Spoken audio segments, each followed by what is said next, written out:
Entonces se quejan muchísimo de dolor, sienten por el dolor que les invade en la zona, sienten que ya van a tener el brote. Y cuando toman tratamiento, lo que sea, y se les pasa el brote, todavía el dolor persiste. Entonces, no es por eso que no se notifica. ¿Por qué no se notificará? ¿Sabe usted? Y cuando le digan, sí. ¿Por qué no notificamos? ¿Tomas alguna idea del herpes virus? Tomas, te veo una vez cada mes, más o menos. Más bien las ven antes del examen. ¿Qué pasa, chicos? ¿Por qué no notificamos? La parte de vigilancia epidemiológica es importante. ¿Ya? La siguiente clase les voy a traer unas fichas epidemiológicas que tengo en casa para que vean que realmente el sarampión, la rabia, el COVID, por supuesto, la viruela del mono, son de notificación obligatoria. ¿Ya? ¿Qué pasa con el herpes virus? ¿Por qué no notificamos? ¿Por el tiempo? ¿Por qué? Para COVID también hay tratamiento. Para herpes virus también hay tratamiento. No es esa la razón. ¿Cuál será? Por el tiempo. ¿Dónde están unos compañeros que les interesa mucho el herpes? ¿Por qué será? No los voy a quemar. A ver, esta es la razón. Por el tiempo. Si es una infección persistente de un paciente, ¿cuántas veces tendríamos que notificar? Hay pacientes que viven en o sea, va a variar, ¿no?, de paciente a paciente. Hay pacientes que generalmente el herpes zóster es la edad, ¿ya? El envejecimiento celular hace que nuevamente tengan el brote de herpes. Sin embargo, en los jóvenes, a veces son los cambios hormonales. A veces en las mujeres, cada vez que van a menstruar, están con el brote de herpes, porque es un cambio hormonal. ¿Ya? Hay gente que se estresa, digamos, época de exámenes, ¡pum!, les aparece el brote de herpes. Entonces, dependiendo de la vida de su paciente, tendrían que notificar 4, 5, 10, 12 veces al año. ¿Ya? Y por eso no es de notificación obligatoria. ¿Pero tiene consecuencias graves? Sí. Incluso deforma el rostro, deforma la zona. ¿Ya? ¿Tiene tratamiento? Sí, pero se queda de manera persistente. ¿Habrá la posibilidad de que haya una persona que tenga un brote y nada más en su vida? Sí. Sin embargo, eso no significa que se haya sanado del herpes virus, sino que las condiciones no se han dado para que vuelva a tener un segundo brote. ¿Ya? Pero si nosotros haríamos un examen para identificar a nivel neuronal qué virus tenemos ahí hospedados, nos sorprendería. ¿Ok? Entonces, como esta es la propiedad, como dice acá, sobresaliente, es lo que caracteriza. Ustedes escuchan el virus, inmediatamente les tiene que venir la asociación con que son infecciones persistentes. ¿Ya? Por eso cuando tengan un paciente con estas características, les tienen que decir, ¿sí?, ¿qué es lo mejor? Tratar de identificar qué es lo que le ocasiona el rebrote. ¿Ya? Sé que es complicado, muchas veces es el estrés, no se puede hacer mucho, ¿sí? Pero vamos a tener una reactivación periódica, ¿ya? Y por esta razón no notificamos, ¿ok? No nos alcanzarían los papeles del Ministerio de Salud para hacer la notificación. Y no tendría ningún sentido porque no habría una medida que se tome en torno a esto. ¿Se dan cuenta? Si nosotros nos hacemos un test en este momento sobre la piel, con seguridad todos tenemos varios tipos de herpes. ¿Ok? No nos enfermamos, ¿por qué? Porque nuestro organismo, nuestra piel sana, los vellos, las lágrimas, las secreciones, la cera de los oídos impide que ingrese a nuestro organismo. ¿Ya? El pH vaginal, todo eso. ¿Ok? Entonces, esa es la cosa. ¿Ya? Sin embargo, nosotros ya conocemos la clasificación de todos los herpes. ¿No es cierto? Sabemos que vamos a tener 8. Herpes simple, 1 y 2. Herpes de la varicela, citomegalovirus, este y das.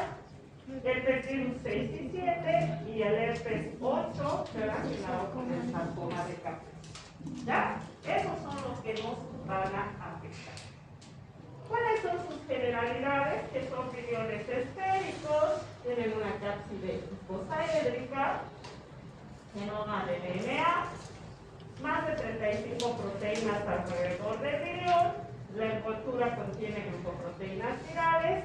Al tener un genoma de DNA, su replicación se va a dar en el núcleo, y como tiene envoltura o membrana, va a salir de la célula que infectó a través de un proceso de inflamación. ¿Ya?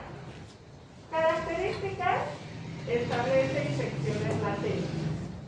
Se queda de manera indefinida en los huesos. ¿Ok? Para siempre. Nos agarró una vez, listo.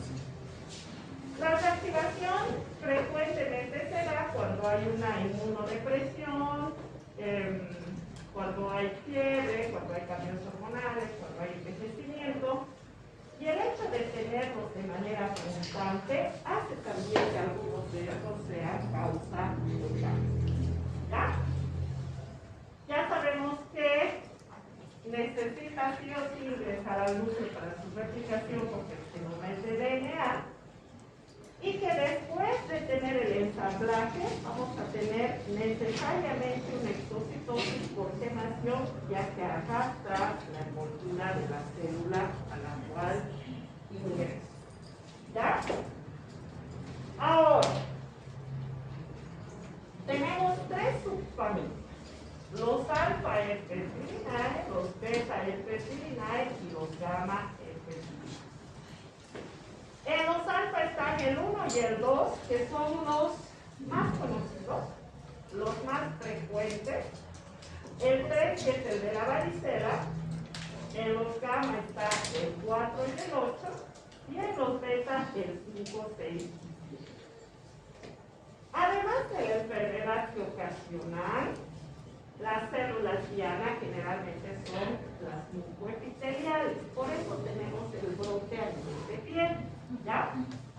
Y esto es lo más interesante. ¿Ok? ¿Cuál es la zona de latencia?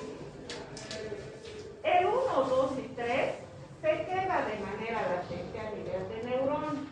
Por lo tanto, todo lo que afecte a la zona neuronal va a generar que haya un rebrote. ¿Sí? ¿Dónde se produce la fiebre? ¿Se acuerdan? En el hipotálamo, ¿no? Entonces, cuando un paciente tiene en la neurona latente el herpes virus simple tipo 1 o tipo 2, un episodio de fiebre es suficiente para que haya una reacción. ¿Ya? Porque está en la zona de latencia. Es una afectación directa. ¿Ok? Por lo tanto, estos 3 van a tener como los alfa en general van a tener como zona de latencia a la neurona. ¿Ya? ¿Qué es lo más importante? En la 1 y la 2, que son las más comunes, que la transmisión se da por contacto directo. ¿Ya? Y para el 2 se habla o se la clasifica también como una enfermedad de transmisión sexual. sexual. ¿Ok? Sin embargo, no debemos olvidar que el virus lo único que necesita es una piel lesionada para ingresar. ¿Ok? Nada más eso. Los beta van a tener a los monocitos y a los linfocitos como zona de latencia. Generalmente las formas de contagio se dan a través de la saliva. Y los gamma a los linfocitos B. Acá tenemos a la del Epstein-Barr, cuya forma de contagio principal es la saliva, por eso es conocida como enfermedad del beso. Y la que ocasiona con mayor frecuencia el cáncer. ¿Ya? Ahora, el 1 y el 2, que son herpes virus simple. A veces los van a encontrar así. Herpes virus simple, ¿sí? 1 y 2. Sabemos que se van a quedar como zona de latencia en las neuronas y que el 1 está relacionado a las lesiones bucofaringes. ¿Ya? Solamente le pongo relacionado. ¿Por qué?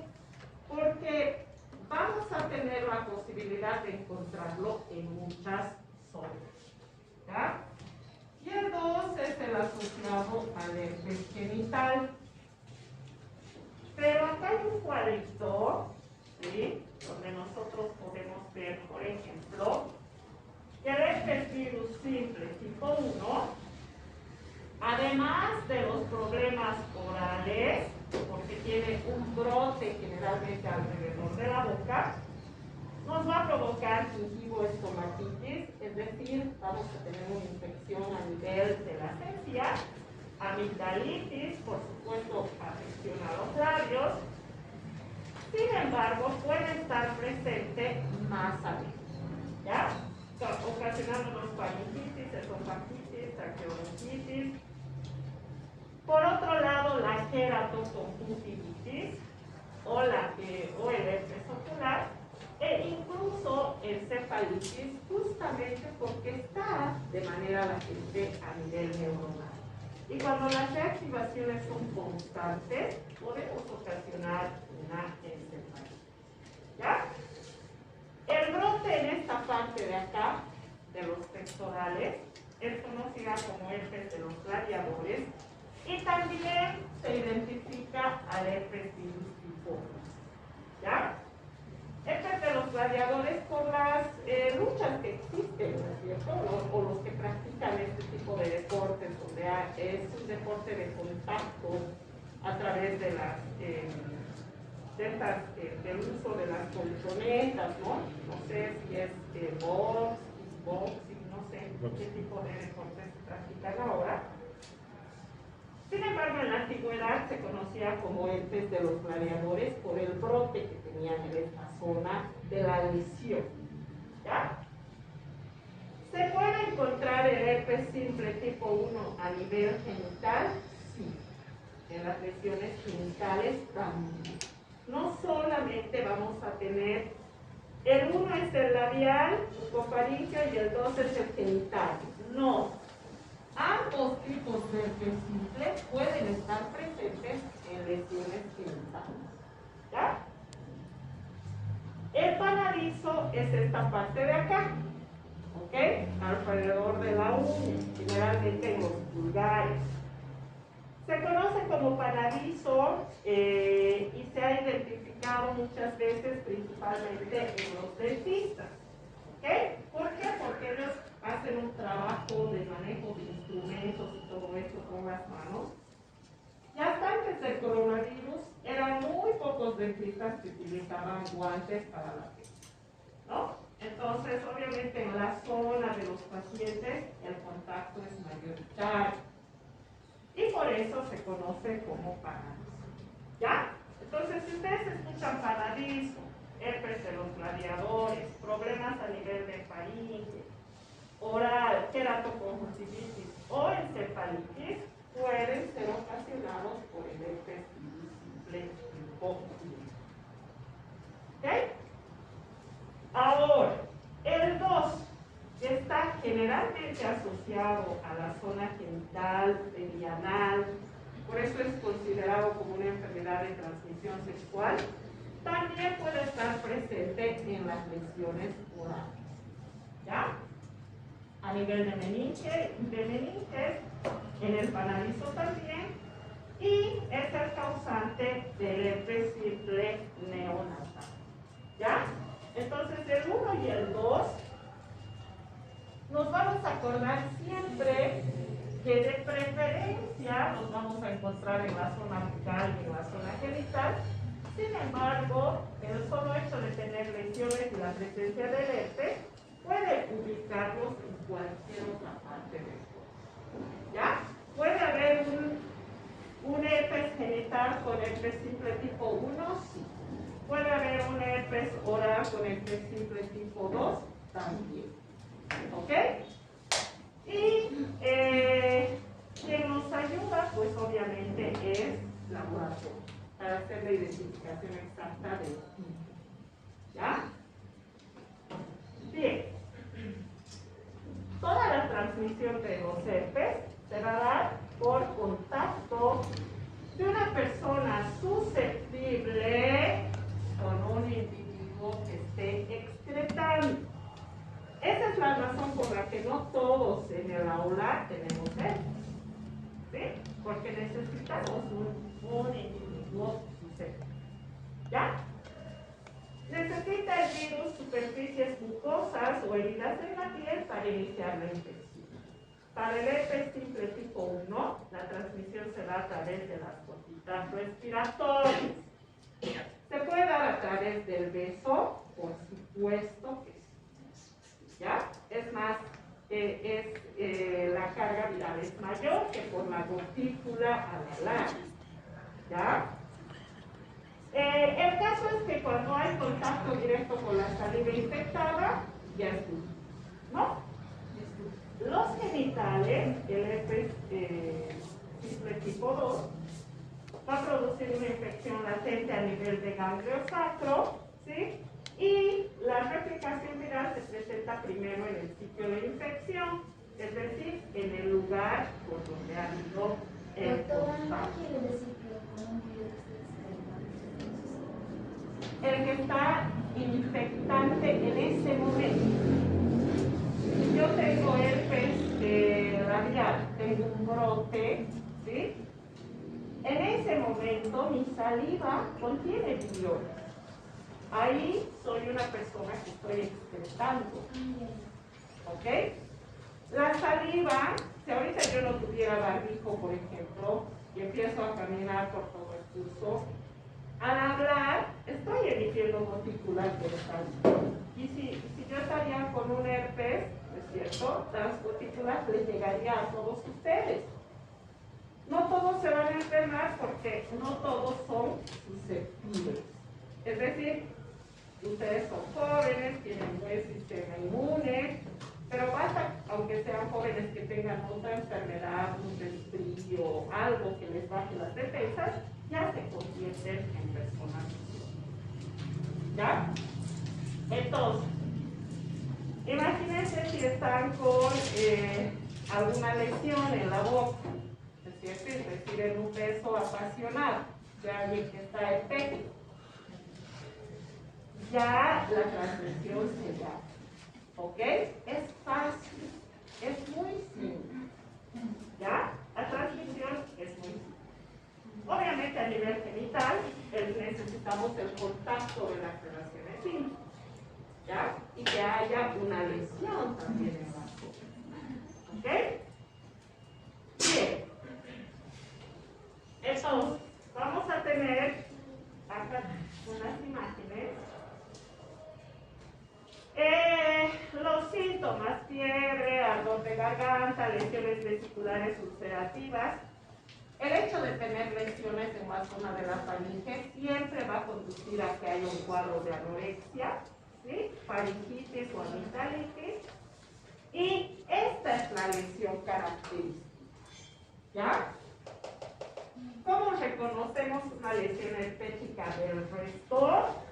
Porque estas lesiones son como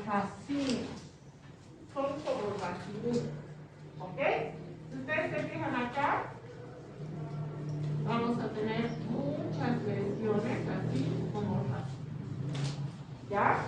Esto obviamente, esta persona tiene pues una carga viral altísima. Fíjense, racimos acá,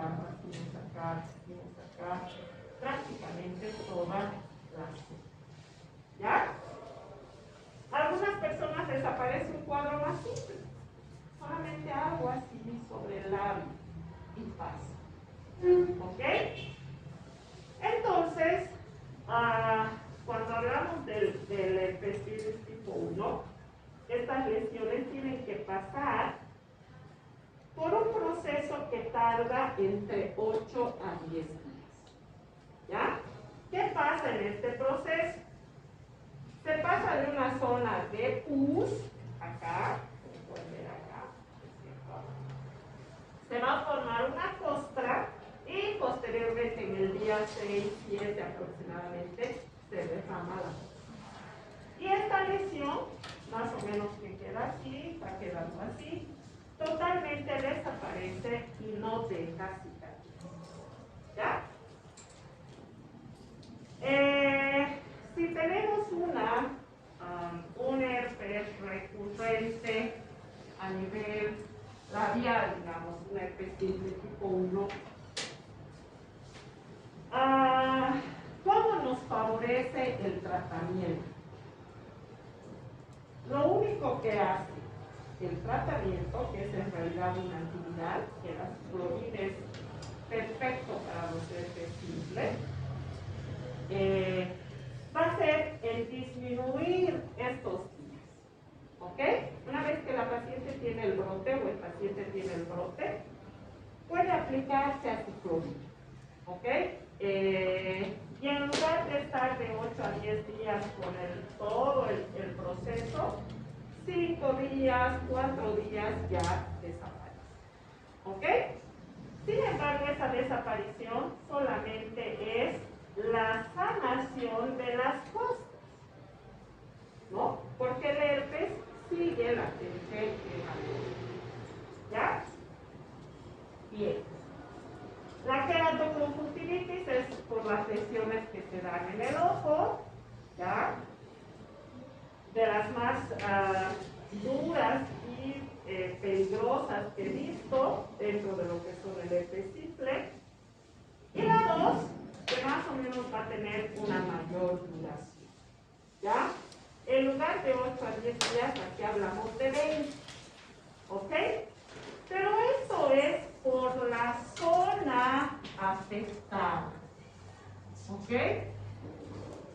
El herpes labial normalmente está expuesto a la luz ultravioleta del sol, ¿sí? Y sana más rápido. ¿Ok? Sin embargo, el herpes genital, cuando aparecen las vesículas a nivel de pene, a nivel de cuello uterino, de vulva, de vagina, la misma zona mucoide hace que esta curación demore un poco. ¿Ya? Ya hablamos en promedio de 20 días. ¿Ya? ¿Qué pasa con estas lesiones? Son muy dolorosas y generalmente van a tener problemas a nivel químico. ¿Ok? Vamos a tener que del contacto sexual un periodo de incubación de aproximadamente 5 días. Después de este periodo de incubación vamos a empezar a tener la sintomatología, síntomas sistémicos, como los ganglios linfáticos dolorosos, empiezan a tener dolor a nivel ganglionar, malestar, dolor, prurito, fiebre, etcétera, etcétera. Y cuando ya tenemos la lesión de la vesícula, esta tiene que pasar a ser una úlcera, y esta úlcera tiene que pasar a ser una costra, y recién viene la fase de la curación. ¿Ya? En todo este tramo, desde la aparición de las lesiones hasta derramar la costra, el paciente está difundiendo al virus. ¿Ok? Y luego vamos a tener la fase de la curación. Pero no nos vamos a olvidar que esta curación es solamente una curación externa. Es una curación de la lesión, nada más. ¿Ya? incubación. ¿Ok? Obviamente, como hemos dicho acá, toda esta fase, desde que aparece la vesícula hasta que se convierte en úlcera, posteriormente en costra, el paciente está en plena difusión del virus. Cuando hay relaciones sexuales y el paciente está con una herpes genital, todo el riesgo es el contacto no solamente a uno, sino a todos sus compañeros sexuales. ¿Ya? Y por eso se ha llegado a considerar una enfermedad de transmisión sexual. ¿Ok? Bien. ¿Qué es lo más triste? Cuando a veces nacen los niñitos con herpes neonatal. ¿Ya? ¿Por qué? Porque la infección la tienen al momento del nacimiento, ¿no? Van a tener las lesiones muy terribles, que a veces estas son localizadas a nivel de piel, de ojos, de boca. ¿Ya? El niño puede nacer con una encefalitis, puede nacer con una enfermedad diseminada que afecta por el sistema nervioso central. A veces, cuando se llega a tener un caso de muerte neonatal, generalmente es porque hay una neumonitis viral o porque hay una coagulopatía intravascular. ¿Ya?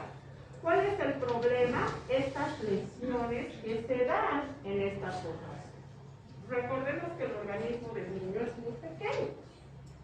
Entonces, vamos a tener complicaciones más rápidas. ¿Ya? ¿Qué hacemos en laboratorio? Una citopatología sirve. Sin embargo, el hecho de ver la lesión característica con este brote en forma de racimo ya nos permite reconocer algo. ¿Ya? ¿Se puede hacer aislamiento e identificación del virus? Sí. ¿Dónde vamos a tomar la muestra? Obviamente en las lesiones herpéticas. Ahí es donde están prácticamente los riñones. Si tenemos el problema a nivel de faringe, los lavados de garganta, el líquido cefalorraquídeo también es una buena muestra. ¿Ya? Hacemos serologías. ¿Ok? Vamos a encontrar directamente a los anticuerpos específicos contra el herpes. 1, 2, 3. Son los más comunes. En la mayoría de los laboratorios hacemos identificación del herpes, sea tipo 1, tipo 2 o tipo 3. ¿Ok?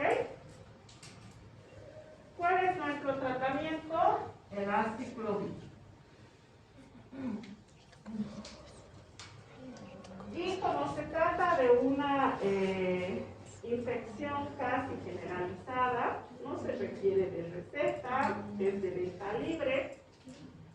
Y la ventaja es que tenemos varias formas de presentación. ¿Ya?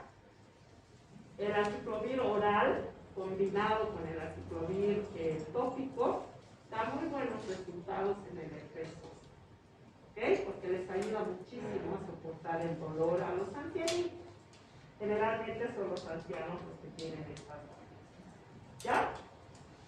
He visto también que funciona mucho con las lesiones herpéticas el poner algún colorante.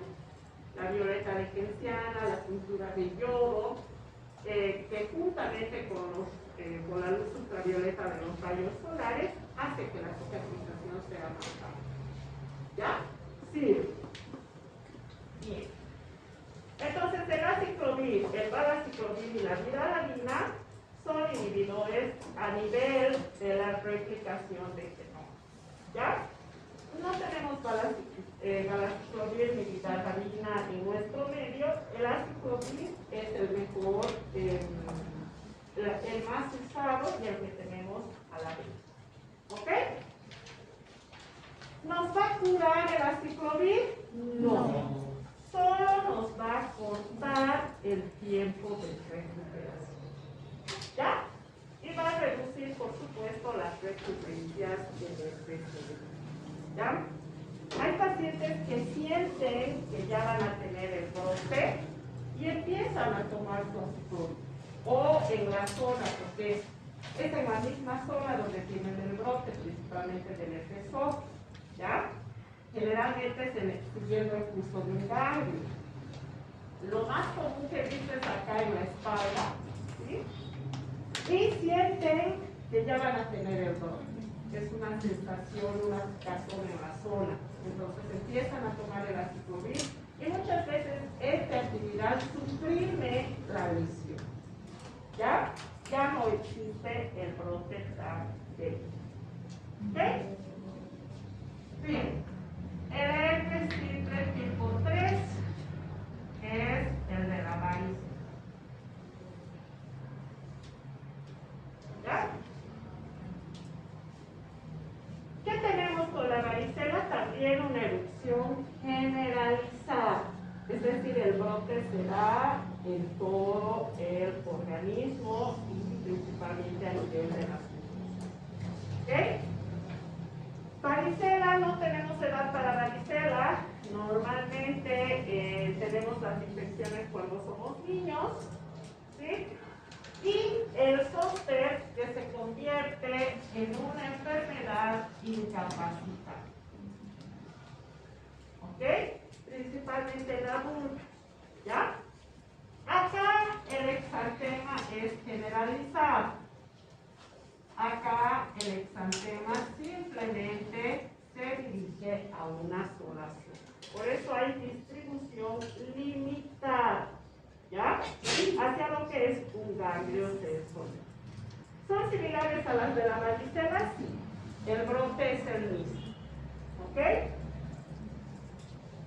¿Dónde está este?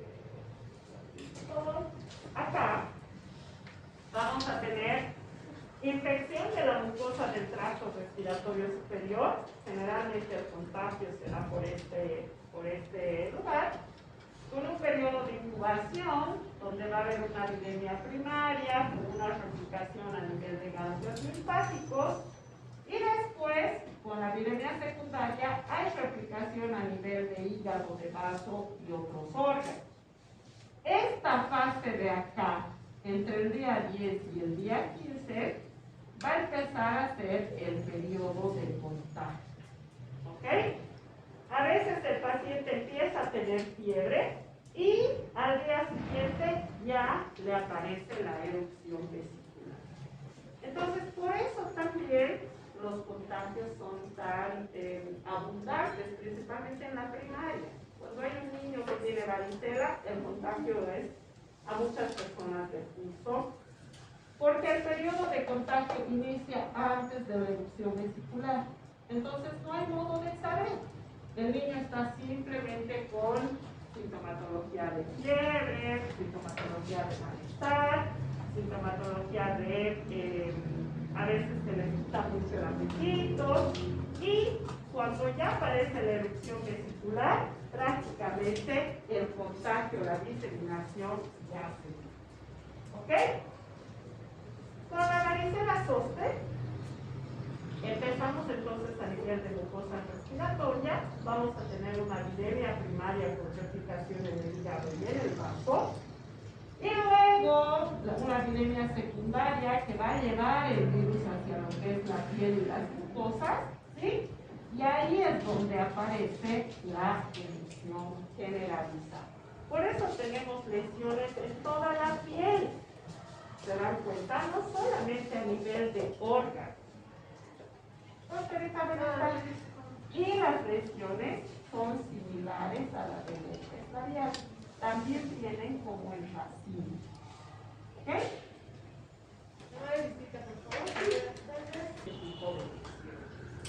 ¿Ok? Y ustedes van a tener que diferenciar, por ejemplo, si es una lesión de sarampión, si es una lesión de varicela, si es una lesión de rubiola, ¿sí? Y vamos a ver todavía más adelante que, por ejemplo, en el dengue también vamos a tener este tipo de rash, de lesión, ¿ya? Y obviamente con el herpes zóster no hay mayor problema, porque el herpes zóster solamente está en una zona. En cambio, la varicela está en todo el cuerpo, ¿ya?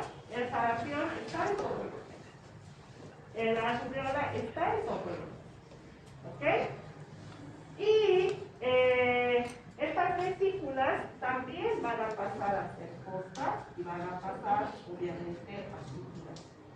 ¿Ok?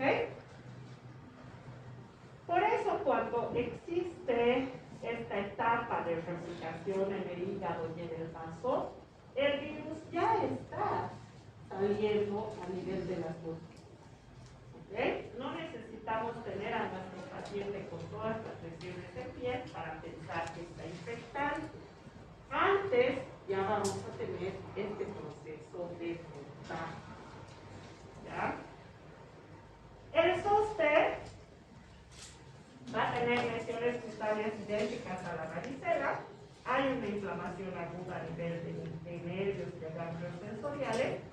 Y el virus recorre el nervio hasta la piel. Y ese recorrido es lo que causa el dolor. ¿Ya? Y es un dolor nervioso, es un dolor neuronal. ¿Ok? Y pues de lo que más se queja la gente, o algún diagnóstico que ustedes vayan a encontrar de repente con sus pacientes, es conocido como neuralgia post-herpética. ¿Ya? Revisan al paciente y ya no tiene la lesión, pero la zona le duele. Y le duele mucho. ¿Ya? Hay un dolor intenso a nivel de la zona. Obviamente, se va a tener una presencia mayoritaria cuando hay envejecimiento celular, principalmente para la varicela. ¿Ok? Entonces, esta neuralgia postherpética dura meses. ¿Cuál es el tratamiento? Aciclovir. ¿Ya? Para aciclovir también, pero nosotros tenemos en Bolivia el aciclovir. Y es un buen aciclovir que produce INTI. ¿Ya? Es muy bueno, tiene muy buena calidad. ¿Ok? Bien. Con esos tres hemos terminado el grupo de los alfa, herpes y ¿ya? Entramos al citomegalovirus.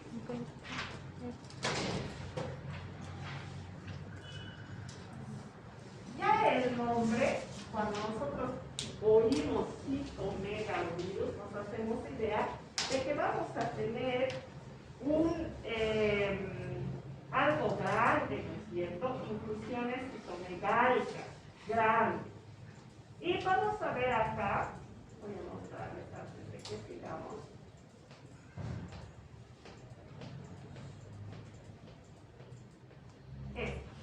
Fíjense, esta es una célula infectada por un citomegalovirus, ¿ya? Donde se va a ver qué cosa, este cuerpo de inclusión que se tiñe de diferente color cuando nosotros hacemos una tinción específica.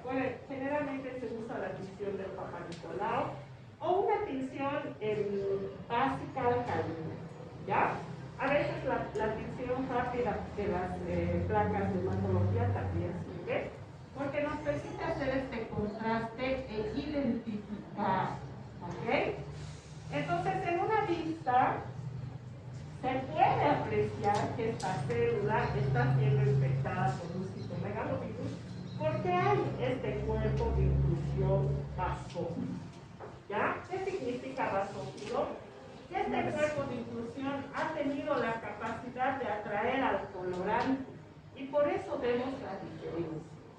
¿Ok? Este es un colorante básico, con el que tiene predilección este grupo. Y esto se conoce como el ojo de búho, ¿ya? Y es característico cuando ustedes reciban un resultado patológico y vean este tipo de inclusiones, saben que van a saber que se va a tratar por efecto del citomegalovirus. ¿Ok?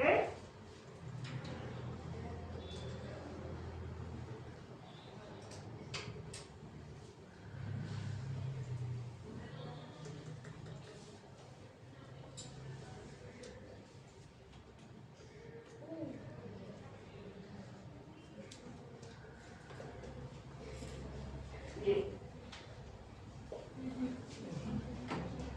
Al igual que los otros, también son virus que se encuentran en todas clínica ubicua causa estas inclusiones citomegálicas clásicas. Podemos ver la inclusión grande ahí.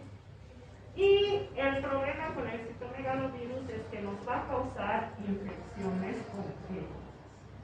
¿Ya? Igual que los otros herpesvirus y fenómenos de DNA, requiere sobre todo la infección para diseminarse el contacto de célula a célula.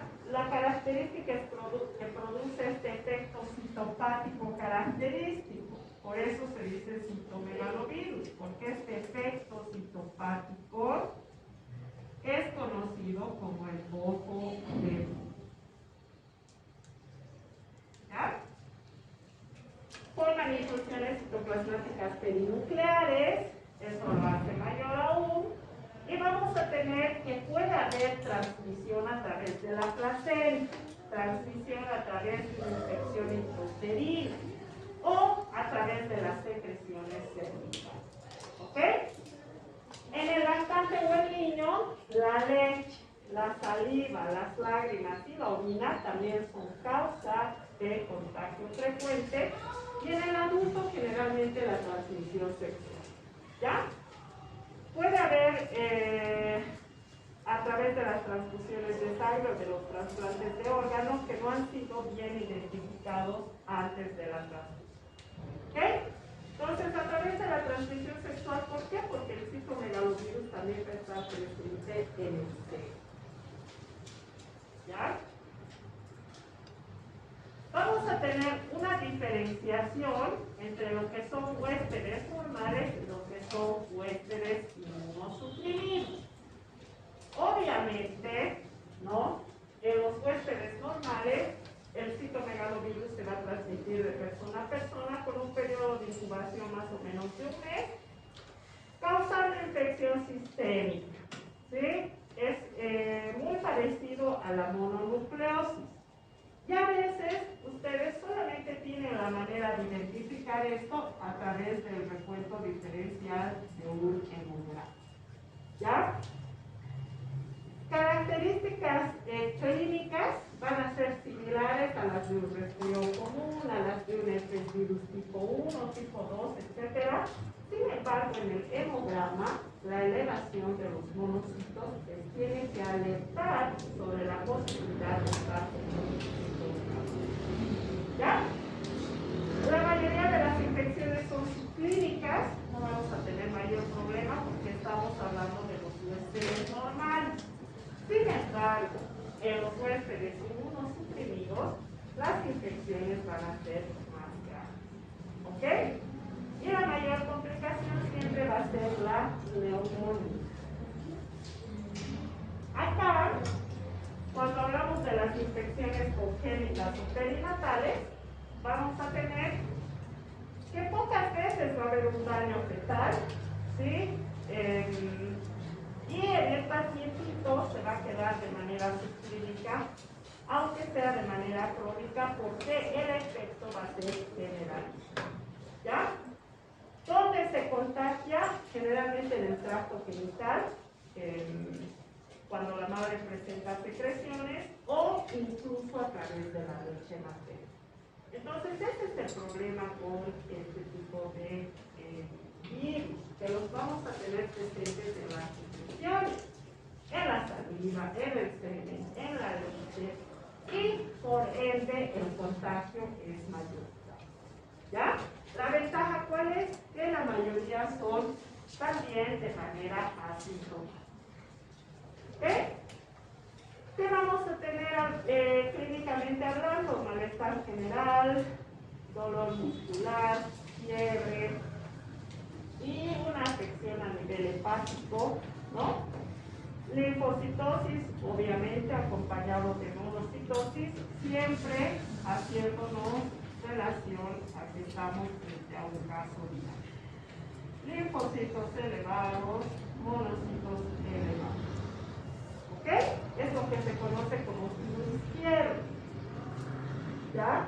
Y por eso se considera que la citomegalovirus es causante de hasta de la mononucleosis. ¿Ya? A veces el paciente solamente tiene una inflamación a nivel de ganglios y no se sabe el motivo. Hay que sospechar de una infección viral, generalmente citomegalia. Entonces, acompañado con el hemograma, esta diferencia ya les puede ustedes orientar para buscar un examen que sea más específico. ¿Ya? Ahora está muy comercializado el monotest. Entonces el monotest sirve para diferenciar la mononucleosis. Eso les ayuda muchísimo en el diagnóstico a ustedes. ¿Ok? Vamos a tener al virus diseminándose en saliva, en orina, lamentablemente incluso meses. ¿Ya? Y como pueden ver ustedes acá, vamos a tener a los linfocitos T, ¿no es cierto?, elevados durante mucho tiempo. Fíjense, vamos a empezar a bajar a los meses. ¿Ya? Cuando se trata de las infecciones a nivel general, vamos a mantenerlos elevados por mucho tiempo una vez que hemos detectado al antígeno de citomegalia. ¿Ya? ¿Qué pasa con los anticuerpos? Los IgG se quedan de por vida. ¿Ya? Y vamos a tener clínicamente un cuadro al inicio con fiebre, con linfocitos raquíticos, problemas hepáticos. Es en este momento donde hay erupción en el organismo. ¿Ok? Pero poco a poco vamos a ir volviendo a los niveles normales de los linfocitos. ¿Ya?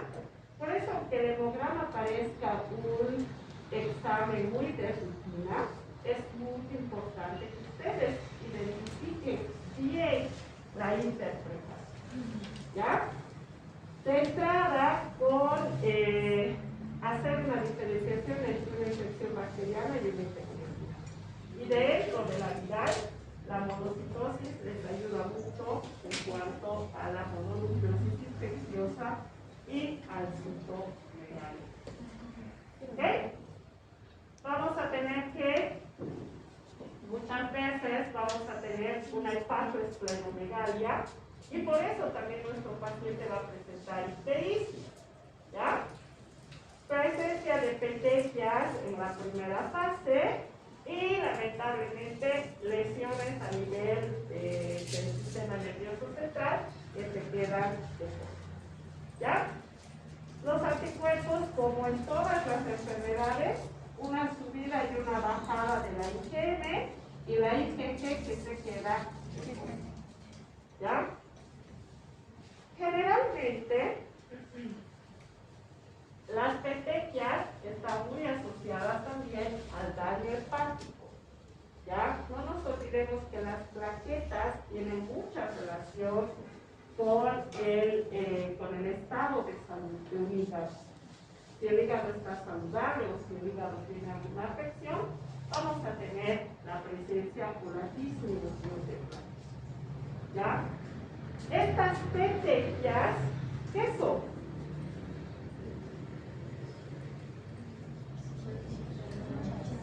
Son manchitas, pero ¿por qué se ocasionan?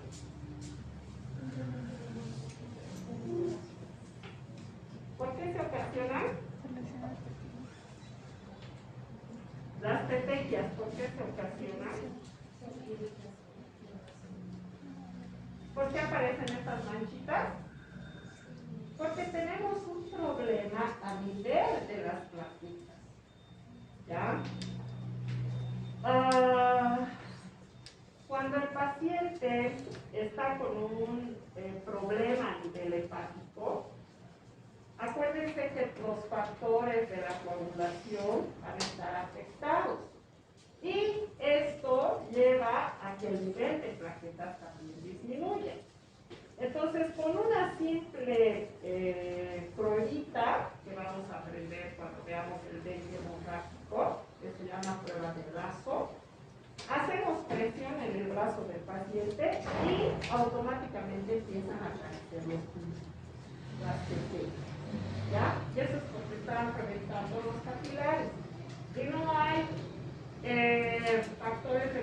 alimentación apropiados que eviten que existan estas manchas. ¿Ya? Para eso vamos a tener también este tipo de... ¿Ok? Por supuesto, cuando el paciente está inmunodeprimido, las complicaciones, los índices de mortalidad van a incrementar. ¿Ya?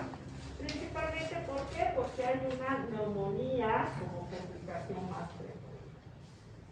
Se pueden ver bronquiolitis, porque estos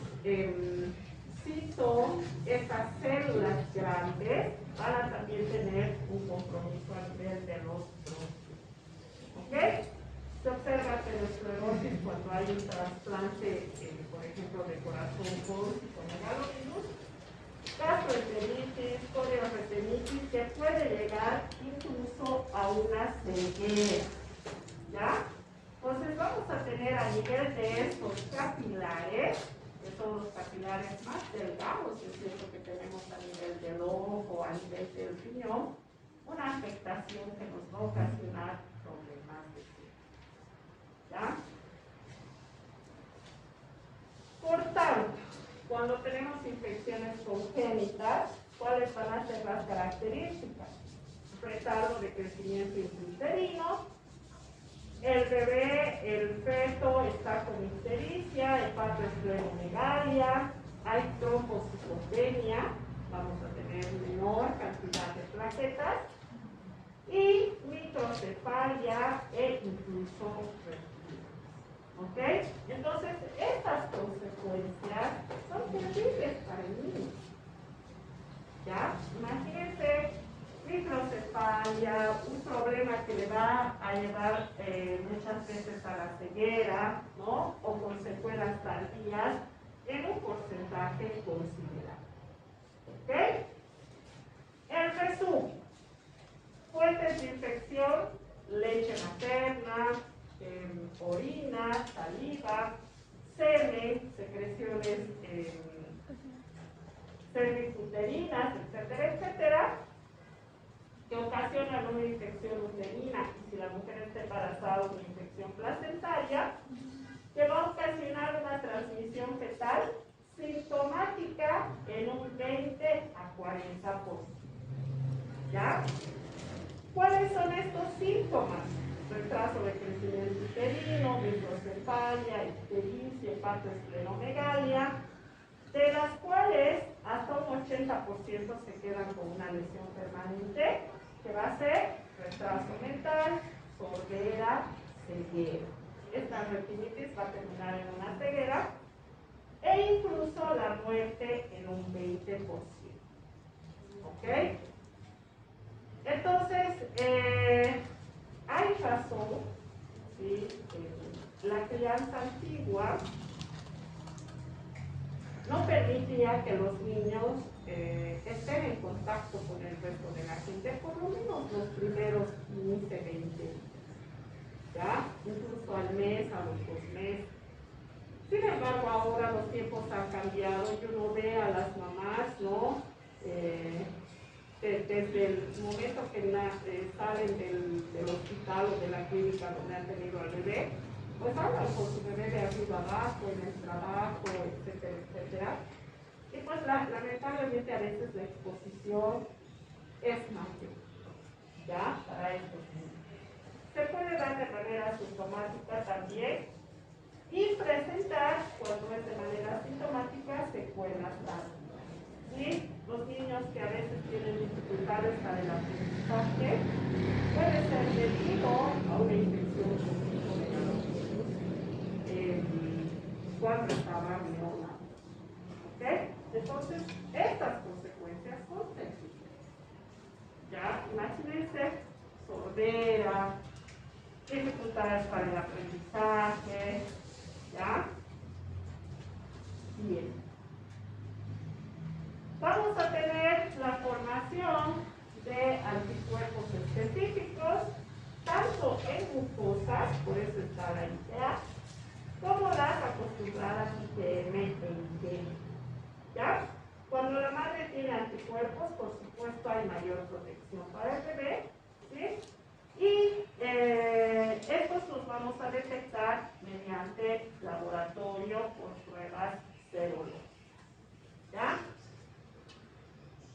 tener pruebas de PCR, pruebas moleculares para la detección del antígeno. Se puede hacer aislamiento viral, nosotros no realizamos. Y serológicamente vamos a tener siempre a través de la ELISA nuestra determinación de anticuerpos específicos. ¿Ya? Si nosotros tenemos anticuerpos IgM elevados, sabemos que se tratará de una infección constante. ¿Ok? La IgG nos indica que ha habido una infección pasada. Sin embargo, al tratarse de un herpesvirus, sabemos que se puede reactivar porque el virus está activo. ¿Ya? Ahí es donde vienen histológicamente estos ojos de búho. Generalmente se hace en histología esta característica importante, ¿no? Que se las encuentra en cualquier tejido del cuerpo. Las inclusiones se observan fácilmente con tinción de Papa Nicolau, que es ácido básico, o hematoxilina eosina, que también es ácido básico, y que permiten que haya esta diferenciación clara. ¿Ya? En el informe histológico nos ponen que se observan los famosos ojos de búho. Estamos confirmando el diagnóstico por citomegalia. ¿Ok? Bien. Para el tratamiento se usa mucho el ganciclovir.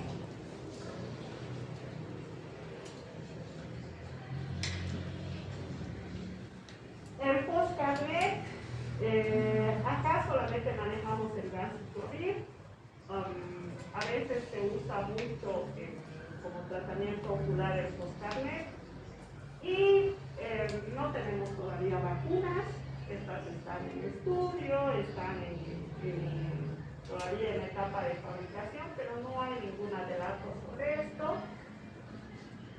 Y la ventaja es que el ganciclovir es similar a la ciclovir. Entonces, cuando a veces no existe, también se ha usado con éxito para estos tratamientos. ¿Ya? ¿Qué vamos a hacer con el antiviral? Reducir la gravedad de las consecuencias. Reducir la gravedad de la retinitis, reducir la gravedad de la esofagitis, reducir la gravedad de la colitis. ¿Ya? Vamos a tener que, principalmente en los niños que nacen con problemas de citomegalovirus, se hace un tratamiento que reduce las consecuencias a nivel principalmente de sorpresa. ¿Ok?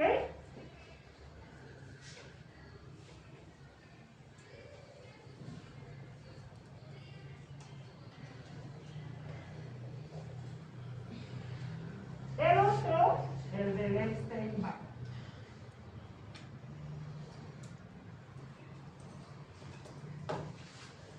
¿Ok? Este, sí, definitivamente es el que ocasiona la mononucleosis. ¿Ya? Por eso hablábamos acá de mononucleosis falsa. ¿Sí? Cuando tenemos problemas de citomegaloma. La del Epstein-Barr es la mononucleosis que nosotros conocemos. ¿Ya? Es una mononucleosis infecciosa aguda. El hecho de estar presente en la zona puede causar el linfoma de Burkitt. Y este linfoma, con su permanencia, fácilmente nos va a ocasionar un carcinoma nasofágico. ¿Ya? Por la zona es conocida como enfermedad del beso. Entonces, imagínense también la cantidad de virus, no solamente de bacterias, que en las bolas que entramos en contacto. ¿Ok? Tiene genoma de ADN, igual que los otros virus, está dentro del mismo grupo. Hay hay dos serotipos, el del virus del Epstein-Barr 1 y el del Epstein-Barr 2. Acá vamos a tener que como principal órgano o como lugar que va a buscar directamente el virus del Epstein-Barr es el linfocito B, es la célula blanca, la célula diana, ¿sí? Y obviamente el contacto se da a través de receptores virales específicos con el linfocito. ¿Ya? Entonces, a veces el virus del Epstein-Barr entra directamente en estado de latencia, es decir, no tenemos ninguna característica clínica, pero tenemos al virus de manera latente en nuestro organismo. ¿Ok? Estos virus que se quedan de manera latente en los linfocitos B se van a conocer como linfocitos B inmortalizados por el virus. ¿Ya? Y a partir de ahí secretan los anticuerpos. ¿Ok?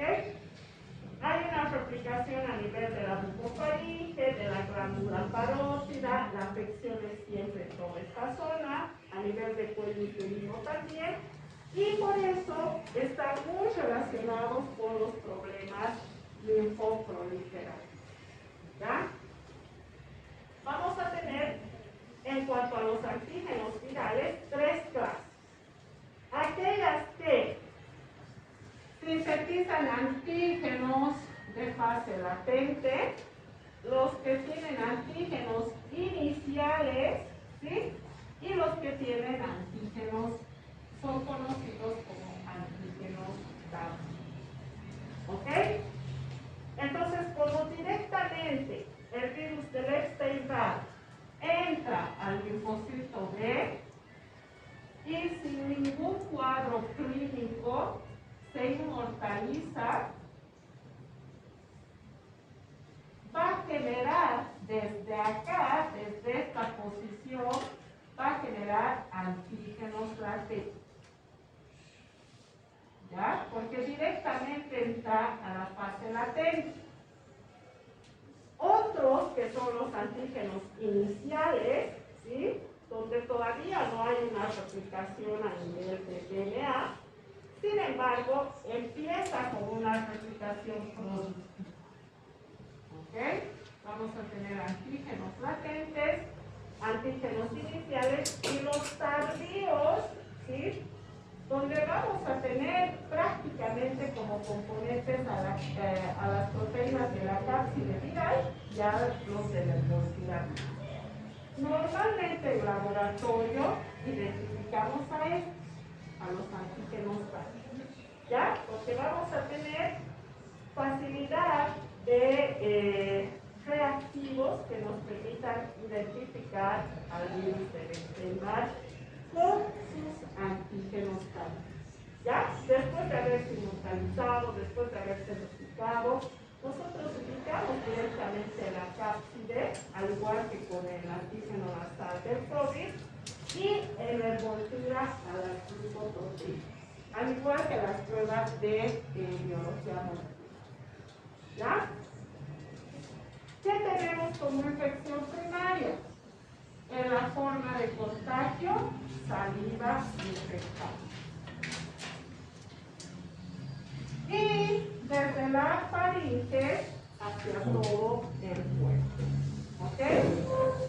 Lamentablemente, cuando tenemos estas replicaciones a nivel celular, en los linfocitos B principalmente, llega hacia lo que es la faringe, las glándulas salivares, y la diseminación comienza.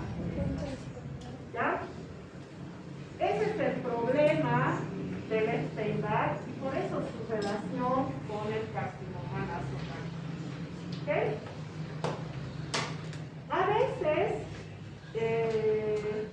sin poder detectar esta replicación primaria, vamos a tener directamente una mononucleosis generalizada en el paciente. ¿Ok? Y esta mononucleosis está pues prácticamente obligando a que haya mayor producción de linfocitos, ¿sí? Y con esta mayor producción de linfocitos vamos a tener a estos antígenos inmortalizados directamente haciendo que haya la clásica mononucleosis. ¿Ya? Para el de Epstein-Barr, existe un test específico que se llama monotest. ¿Sí? Este monotest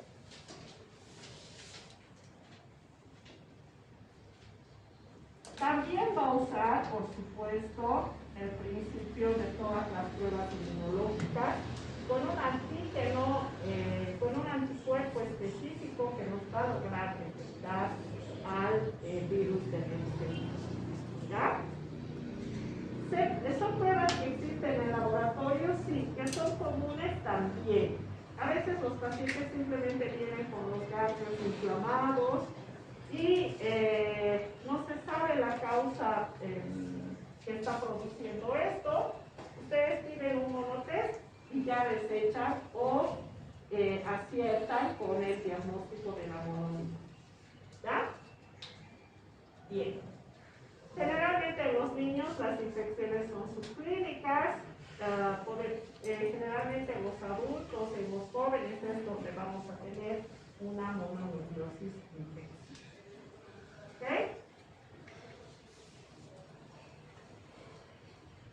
Desde la latencia, todos estos van a tener una reactivación y está muy relacionado como causa del linfoma de Burkitt, como causa del carcinoma nasofaríngeo, como causa de la enfermedad de Hodgkin y otros linfomas. ¿Sí? Si el linfocito B ya resulta afectado incluso de manera asintomática, por supuesto que va a terminar en un linfoma. ¿Ya? La generación. Y vamos a tener principalmente como característica inflamación a nivel de ganglios. Ganglios linfáticos inflamados, ustedes tienen que pensar en una mononucleosis. ¿Ya? Si esto continúa, va a progresar a otros tipos de linfomas. ¿Ya? En el suelo vamos a encontrar anticuerpos para el virus del Epstein-Barr y obviamente a nivel de tejido tumoral también se hacen pruebas moleculares. ¿Ok? Clínicamente, ¿qué tenemos? La mononucleosis infecciosa en el 50% de las infecciones y su relación con los tipos diferentes de cáncer. ¿Ya? ¿Cómo se da la mononucleosis infecciosa? Características clínicas similares a las de muchos. Dolor de cabeza, fiebre, malestar general, fatiga, ardor de garganta. Esto, el aumento del tamaño de los ganglios linfáticos, es lo único que los pone alérgicos. ¿Ya? Inflamación de ganglios, monotest, lo primero. Si no tienen el monotest, le hacen un hemograma. En el hemograma ya van a descubrir ustedes una monocitosis o una linfocitosis que los va a guiar hacia este tipo de cosas. ¿Ya? Algunos pacientes tienen problemas a nivel hepático, ¿sí? Y durante la enfermedad hay un incremento en el número de leucocitos con predominio de linfocitos. Y estos linfocitos resulta que son activos. ¿Ok? Entonces, con el informe del hemograma, cuando ustedes observan un linfocito así, este es un linfocito grande. ¿Ok? Normalmente el linfocito viene de este tamaño y tiene todo su núcleo de. En las mononucleosis vamos a observar todo tipo de deformaciones al interior del linfocito. Y nosotros les vamos a informar como presencia de linfocitos aquí. ¿Ya? Entonces, dos pruebas. Hemograma con linfocitosis, principalmente con presencia de linfocitos atípicos, y el monotest. ¿Ya? Con eso van a tener la causa del incremento en el tamaño de los ganglios simpáticos. ¿Sí? A veces sin haber tenido ninguna sintomatología previa, el paciente aparece con los ganglios inflamados y a veces se les inflama en todo el cuerpo. ¿Ya? Entonces, suficiente con esas dos pruebas. ¿Ya? El monotest es también una prueba muy simple. Fácilmente llegan a tener el resultado en el mismo día. ¿Ya?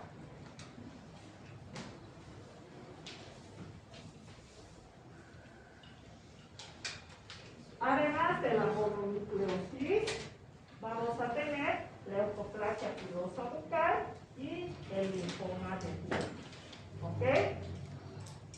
La leucoplaquia pilosa es cuando prácticamente el paciente está tan inmunodeprimido que aparecen, ¿no es cierto?, las lesiones a nivel de la boca.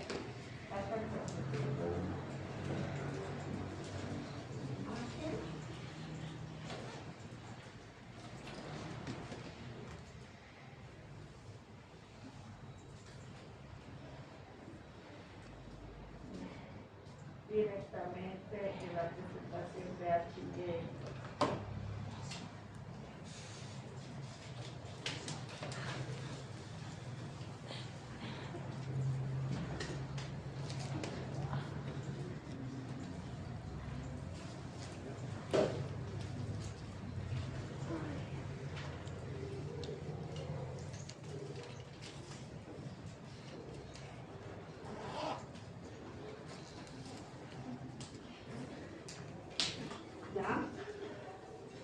Entonces, la mononucleosis, el linfoma de Burkitt, el carcinoma nasofaríngeo, la inflamación de los ganglios a nivel general van a ser consecuencia de este. ¿Ok? Vamos a usar aciclovir para reducir con el fármaco para reducir la diseminación del virus. No tenemos vacuna. El aciclovir lamentablemente no favorece a los síntomas de la mononucleosis. Vamos a tener que esperar a que esto se normalice en el tiempo de la enfermedad. Simplemente el aciclovir, el antiviral para evitar la diseminación. ¿Ya? Y como norma general en cuanto a las enfermedades virales, vamos a tener siempre